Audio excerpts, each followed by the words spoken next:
میرا یہ سوال ہے کہ نماز کے اندر سنت اور نوافل ادا نہ کرنا، صرف فرض ہی ادا کرنا، تو ایسے میں نماز ہو جاتی ہے یا نہیں؟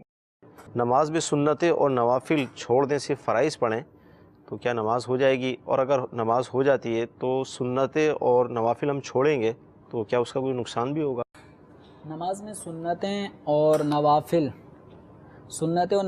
چھوڑنے کا مطلب ایک ہے نماز کے اندر جو چیزیں سنتیں ہیں ٹھیک، اور مستحبات ہیں، نفل چیزیں، مثال کے طور پہ تعوذ، تسمیہ یا رکوع سجود میں جانے کے لیے تکبیرات، تو اگر کوئی یہ چھوڑ دیتا ہے اور اس طرح نماز پڑھتا ہے تو اس طرح نماز پڑھنا مکروہ ہے.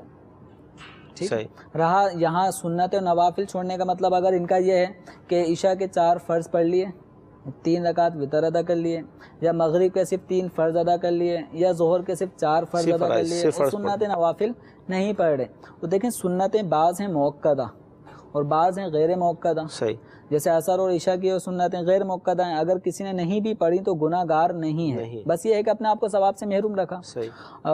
ظہر کی جو 4 رکعت ہیں پہلے کی اور 2 رکعت بعد والی، ایسی جمعے سے 4 رکعت پہلے کی بعد والی، اور اسی طرح عشاء اور مغرب کے بعد 2 رکعتیں، فجر کی 2 رکعتیں سنت، یہ سنتیں ہیں موقدہ. صحیح.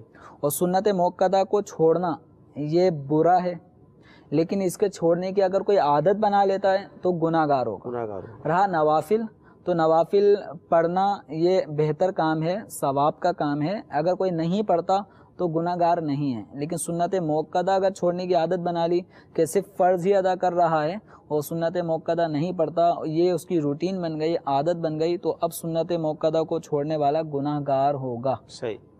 تو اپنے آپ کو سنتوں کا عادی بنائیے. اور یہ سنتیں دراصل ہماری جو فرائض نمازیں ہوتی ہیں ان میں جو کمی آ جاتی ہے، صحیح، اس کمی کو پورا کر دیتی ہیں. گویا ہم نے فرض ادا کیے، اس میں کچھ کمی رہ گئی تھی، تو ہم نے سنتیں پڑھی. کمی سے مراد کوئی فرض چھٹ گیا وہ مراد نہیں ہے، یا کوئی واجب چھٹ گیا وہ مراد نہیں ہے.